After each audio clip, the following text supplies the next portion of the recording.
What's up, guys? Welcome back to the channel. Today we are doing an updated van tour of our van, Brew. We've been in the van for almost 2 years now. If you're new here, be sure to subscribe, turn the notifications on, all that good stuff. We post new videos every week. First off, we are rolling in a 2005 Dodge Sprinter 2500. It is a 158 wheelbase. Currently, we're at about 260,000 miles. We just installed a GDE EcoTune about a month and a half ago, and that has boosted us to about 24 miles per gallon, so that is helping a lot. Other than that, our van was a white FedEx van. We painted it ourselves. We used Rust-Oleum paint, and it cost us about $250 to do the paint job. We have like 5 or 6 coats on there. It was very time consuming, but it came out pretty good, I would say. All right, let's take it inside.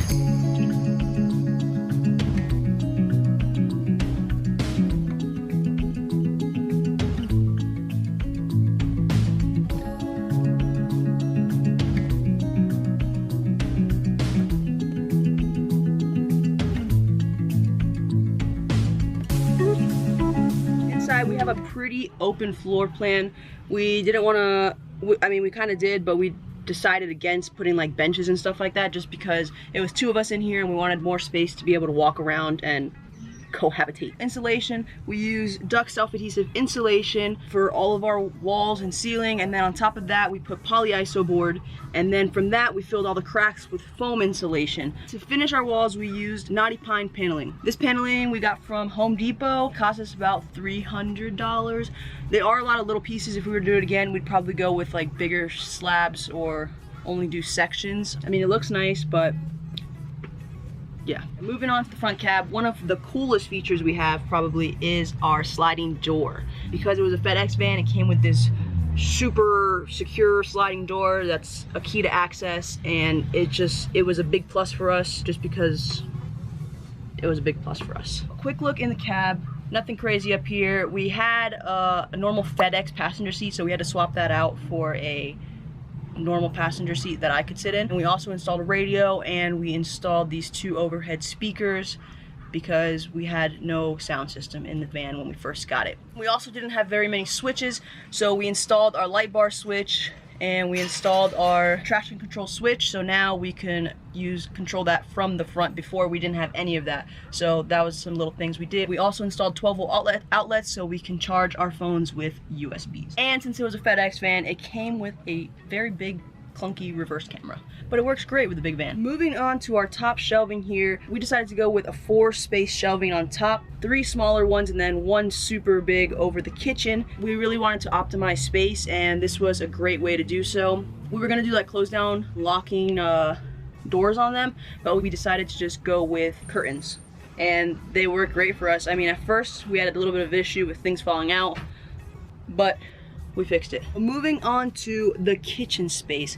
This was a big one for us. We wanted to have a lot of counter space to make coffee, cook dinner, things like that. So we decided to go with a big slab of butcher block. It cost us about $180. We then had to cut it and finish it and all that stuff. We needed some heavy tools to do so, but we're really happy with how it came out. Although the sealant we've been using, we haven't been so happy with. The butcher block oil, I feel like it runs out like very quickly. Next time we reseal it, we're gonna try to find something else to use. If you have any recommendations, leave a comment below so we can check them out and maybe it'll work better. As far as our sink goes, we went with a simple bar sink, and we decided to go with a pump faucet. The reason we went with the pump faucet is because we wanted to save on water, obviously, and also we've seen the electric ones are a bit noisy. That being said, we've been using this pump faucet for almost 2 years, and now it is starting to act up. We have a leak in it. That's this contraption that you see here. We're in the midst of fixing it. Currently, we just have it dripping into the sink because it was leaving our counter full of water, which sucked. On our last trip home, you might have seen that we installed this new seasoning holder.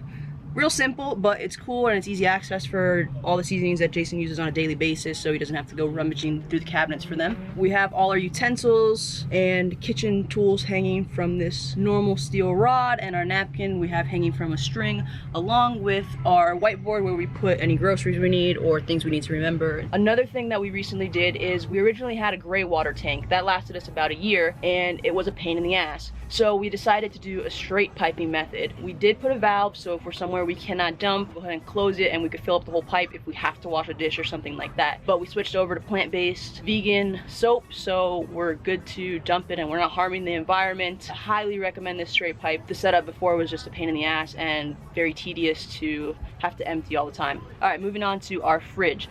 We went ahead and got a truck fridge. And our fridge again is larger than most people because we were concerned with space. We wanted to have the smallest, biggest space possible, if that makes sense. And this truck fridge did just that for us. It has big drawers, lots of space, has a little freezer in there. All we have to do is open the door and boom, we got what we need. On the left side of our kitchenette, so we have our fridge, our sink compartment, and then on the left side we have two big drawers. This top drawer is my main drawer, my underwear drawer, so I'm not gonna open that for you guys. But the bottom one is our pantry where we put all of our food stuff. We had to replace these tracks because our tracks broke, and we installed these locks here so that way they wouldn't fling open while we were driving. Onto the floors. Again, we just did the self-adhesive on the bottom. FedEx had a subfloor already. We decided to use that again. It was just such a big space. It was gonna be easier for us. So we put that subfloor back in, and then we put our vinyl paneling. We loved the color and we loved how easy they were to install. However, over time and whatever sand and all that shit, they have began to create some gaps. It's mostly just by our door panels, which would make sense. That's where we come in with the most dirt, I would say, but not too bad. Over here, we have our map wall with all of our national park postcards. We're a little behind because we have to cross off a bunch of the Pacific Northwest. We also have those postcards to fill in all that space, but we want to wait because we only have like 2 or 3 national parks left. So since we are kind of tight for space there, we only want to have to take them off and put them back on once more so we don't have a bunch of little pinholes in there. Up here, you guys all know about the infamous TV that we do not use. When we first did our original van tour, we had mentioned that we don't know why we installed it, and we still stand with we don't know why we installed it. We haven't done anything to it because it's just not worth it right now. It's just, our spot's really crooked, so we'll fix that. All right, on to the bed. We got a new bed and it is a piece of shit. We're kind of used to it now, but at first, oh my god, it was terrible. You know you're getting old when you can't even sleep on your side anymore because your hips hurt so bad. So now I gotta sleep on your belly. Irrelevant information, but we have a full-size bed in here. We decided to go long ways because we are both pretty tall, so we didn't really want to be cramped sleeping sideways. If you watched our, there was a mouse in our house video, you'll know we had some secret, not so secret cabinets under the bed that we installed. On my side of the bed, I have a cool little Polaroid wall that I started along with some signs. Another new update we did is we swapped out our pull-up table that was in front of the bed for 2 cabinets that we can just open and easily access the garage. The dining table we used like maybe 5 times, and it was kind of more of a pain in the ass to get access to the garage from this side than anything else, so we decided to get rid of that and put in these cabinets, and now we just store our shoes there, and we have another drawer installed where we have just like a couple of items. As far as power goes, for solar we're running 300 watts total. We have 300 watt panels. We have a Renogy setup, and they are ran to 2 110 amp hour batteries. This has been great for us. Very rarely are we running low on solar.